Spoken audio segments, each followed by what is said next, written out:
তো hey guys, good afternoon, welcome back to my new blog. তো guys, আজকের ব্লগে কি হতে চলেছে তোমরা তো থাম্বনেল দেখে বুঝে গেছো হয়তো। তো হে গাইস, আজকে হচ্ছে আমাদের মাঝে যেগুলা জালসার প্যান্ডেল গুলো সব চলে এসেছে। তো দেখো, তোমরা দেখাচ্ছি তোমাদেরকে। তো গাইস দেখো, আমাদের জালসার সব প্যান্ডেল গুলো, এগুলো হচ্ছে উপরে বিছাবে, হ্যাঁ উপরে দিবে, তার মার সব চলে এসছে, তার নিয়ে এসছে, তারপর এগুলো সব উপরে দিবে, নিচে দিবে, বসে নিচে বোধহয় হয়তো কাটি দিবে ওই ধানের এগুলো, তার নিয়ে চলে এসেছে। এগুলো সব এই পুরো মাঠটাতেই এটা হবে। আর আমি স্টেজের উপর দাঁড়িয়ে আছি, স্টেজের উপর রেখেছি সব। আর এখানে বাসটাও রেখে আছে। এদিক থেকে নিয়ে পুরো ফিল্ডটাতেই আমাদের প্যান্ডেল হবে জালসার। দেখো, এটা পুরোটাই আমাদের সদস্য সাহেব, এই পুরো ফিল্ডটাতেই। আর এখন ছাত্রগুলো বসে আছে, এইটাতে করে আনলো সব প্যান্ডেল গুলো। এটা পুরো ফিল্ডটাতেই হবে। সব স্টেজের উপর স্টেজটা সাজানো হবে, কারণ এটা স্টেজই আমাদের হবে, জালসার যেটা মঞ্চ হবে ওটা হবে এদিকে পুরোটাই। আর জালসার তো আমি নিয়ম নীতিগুলো বলে দিয়েছি, এরকম টাইমে এরকম হবে, এরকম টাইমে এরকম হবে, মেয়েদের আগে হবে, তারপর ছেলেদের হবে। তো আরো তোমাদেরকে কয়েকটা জিনিস দেখাচ্ছি। তো গাইস, আমাদের স্টেজটা হচ্ছে যে এখানে, এই পুরো ফিল্ডটা, এই এখান থেকে ভালো করে দেখাচ্ছে, পুরো ফিল্ডটা কাছে, এই পুরো ফিল্ডটাতেই হবে, এদিকেও হবে। তো এখান থেকে পুরোটাই এদিকে জালসার মঞ্চটা, জালসার প্যান্ডেল হবে। খালি উপরে দিবে এগুলো, আর নিচে ইবিসি দিবে ধানের এগুলো। আর একটা জিনিস দেখাচ্ছে আরো, এই ঘরে, এই ঘরে কি আছে, বলে না তো যা, হ্যাঁ দেখ, চাল, কত চাল দেখছেন। এগুলো হচ্ছে আমাদের সব আদায়ের চাল। কত চাল, এগুলো আর অবস্থায় আছে এখনো, এগুলো সব আদায়ের চাল, আদায় করে আনছে। দেখো কত চাল। এখনো অনেকটা উঠবে এটা, মানে এখনো তো আরো 3 দিন বাকি আছে। এখন সব কাটা। Guys, আমি মাপি তো কত ওজন আমি, দেখা যাক কত ওজন আমি।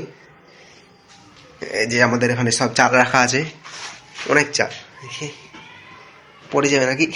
পড়ে যাবে। আমি 51 কেজি, মাত্র 51 কেজি আমি, 51 কেজি আমি।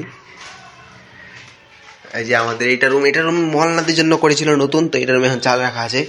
এর আরো এই হবে, চাল হবে অনেকগুলো। আর এদিকে তো আমাদের মসজিদ, তো লাগিয়ে দিকেও দেখতে পেলে গালি দিবে। চালের ঘরে কি করছে, লাগিয়ে দিলাম। আর এদিকে আমাদের বাথরুম, এদিকে সিঁড়ি। তো আমাদের এটাই হবে জালসার পুরোটাই মঞ্চ। আর এদিকে তো সব আমাদের চলে এসেছে এগুলো। এত খুশি লাগছে কিনা, মানে জালসার আয়োজন হবে 1 বছর, 1 বছর ওয়েট করার পর একটা জালসা আসছে। আর আমাদের যে, মানে মালদা জেলা বলতে পারবো না, কিন্তু এই শামসি যেটা এরিয়া আছে, এই এলাকা আছে, এই এলাকার মধ্যে সব থেকে বড় জালসা এটা। এত লোক হবে, এত ভিড় হবে, পা দেওয়ার জায়গা পাওয়া যাবে না, এত ভিড়। তো সবাইকে আবার দাওয়াত থাকলো, মন থেকে সবাই চলে আসবেন জালসায়। জালসায় আসে দেখা হবে ইনশাল্লাহ। চেষ্টা করব, খাওয়ার ব্যবস্থা করবো আপনাদের, তো আসার চেষ্টা করবেন, ওকে। তো আমাদের এটা হচ্ছে মসজিদ। আর দেখেন আমাদের প্রাইমারি স্কুল ছাত্রগুলো, এখান থেকে গেট থেকে পুরো নিয়ে এখান পর্যন্ত হবে, আমাদের প্যান্ডেল হবে জালসার।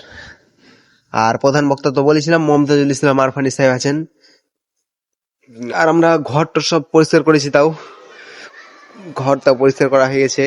কালকে রাত্রে অনেক কাজ করেছে। আর কালকে রাত্রে আমি ঘর পরিষ্কার করার ব্লগটা দিতে পারিনি, কারণ হচ্ছে কি বলবো, দুঃখের বিষয় যে আমার মোবাইলের রাত্রে ক্যামেরা খুবই খারাপ, খুবই, তাই দেখাতে পারিনি। আর ওরকম তো আমার ভালো মোবাইল নেই আমার কাছে, যে ভালো মোবাইল দিয়ে ভিডিও করব। তো না, পাইনি আর কি, কোয়ালিটি এত খারাপ। তো আমি ভাবলাম না দেওয়াই ভালো, তাই দিনই। হ্যাঁ, তো নিশ্চয়ই তোমাদেরকে প্রতিদিন একটা করে ব্লগ দিবই, এটা কনফার্ম। তো আমাদের এখন ওইগুলো হচ্ছে চালের ঘর। আর এখানে মলনার কাছে, সদরের কাছে ফারাইজ করতে আসছে সব, সদর সাহেবের কাছে। সদর সাহেব ফারাইজ করেন, তো এই জমির ভাগ ডাক করেন। আর এখানে আমাদের হচ্ছে মার্শালের সুইচ, এটা হচ্ছে আমাদের বড় ট্যাঙ্কিটা, যেটার আমরা পানি খাই। এটার পানি খুবই ভালো, হ্যাঁ, এটার আমরা পানি খাই। আর এখানে লাগা আছে, কোনো পাইপ টাইপ লাগিয়ে সেট করার জন্য। তো গাইস, বেশি দেরি করবো না আজকে, কারণ আমি একটু খুবই ব্যস্ত আছি একটা কাজে।